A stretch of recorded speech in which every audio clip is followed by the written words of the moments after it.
Hello friends, welcome back to the new video. Today video title is guys how to lock apps in our Tecno mobile. Guys, you want to lock guys your apps. Guys, this app guys you want to lock like YouTube, Byte Music, Home, Google, File, Photos, Gallery.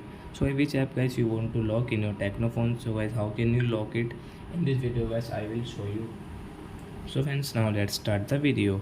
So friends, first of all open your phone setting to lock your apps. Then guys scroll it.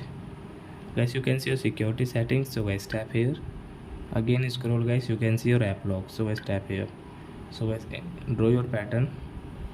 So which app guys you want to lock in your Tecno phone? Example for guys, you want to lock guys your Chrome, so guys tap here.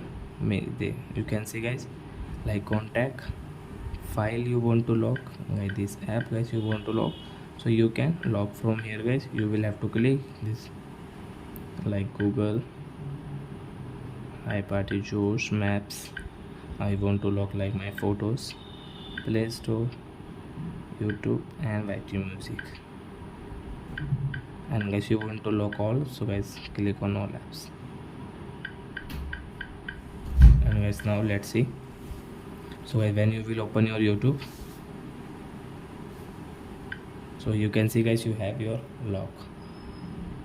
So I hope friends you have understood how to lock apps in our Tecno phone. So that's it guys, thanks for watching. Now we will meet our next video with new topic. Before going guys, please go and like my video, subscribe my channel. Bye bye friends.